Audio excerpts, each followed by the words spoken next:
Welcome back to President Trump News Channel. Please subscribe and check notification bell. Thanks for being with us. New polls show Joe Biden is winning suburbanites by a historic margin. The new ABC News Washington Post poll is the latest to show former Vice President Joe Biden on a roll. He leads President Donald Trump 55% to 40% among registered voters. It's a slightly tighter 54% to 44% among likely voters. The poll comes on top of other surveys last week from NBC News, Wall Street Journal and Quinnipiac University, giving Biden a double-digit advantage. Biden's advantage in the polls is most evident in the suburbs, where he is earning a historic amount of support for a Democrat. Biden is up by a 52% to 43% margin among suburban voters in the ABC News Washington Post poll. Other polls in the last month show Biden doing even better among suburban voters. The latest Quinnipiac University poll has Biden ahead by a 56% to 34% margin with suburbanites.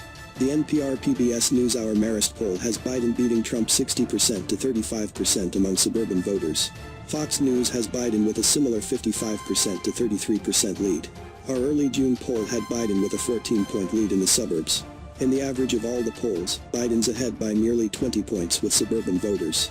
This is a historic margin, if it holds. The fact that Biden is doing so well in the suburbs shouldn't be a surprise. The suburbs are a bellwether vote of sorts in our current political environment. That is, the suburban vote mirrors the national vote closer than the urban or rural vote. Biden's lead in the suburbs is reflective of him doing significantly better than Hillary Clinton.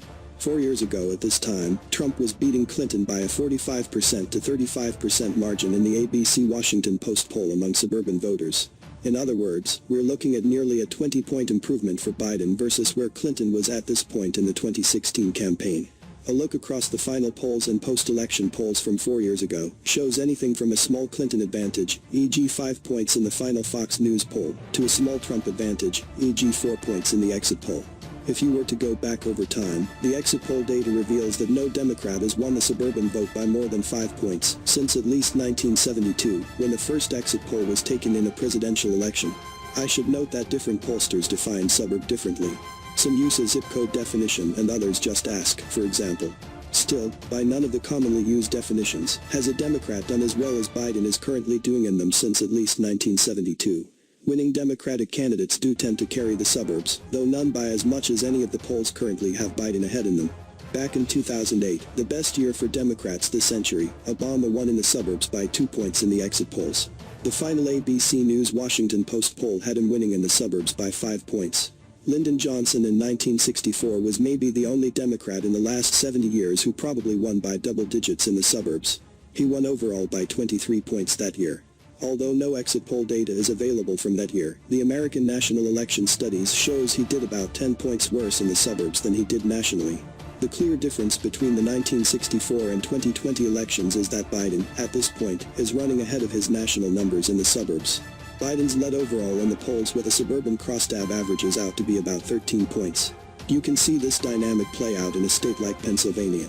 In the latest Monmouth University poll, Biden leads 53% to 40% overall among registered voters. He scores a 54% to 35% margin in the swing areas from the Philadelphia suburbs to northeast Pennsylvania.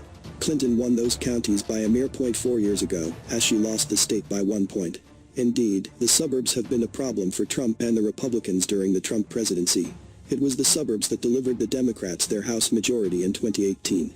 They picked up the vast majority of their net 40-seat gain in the suburbs. Looking at the polling right now, it would seem the suburbs may be doing Republicans in again. Unless Trump turns it around in the suburbs, he could be heading towards being a one-term president.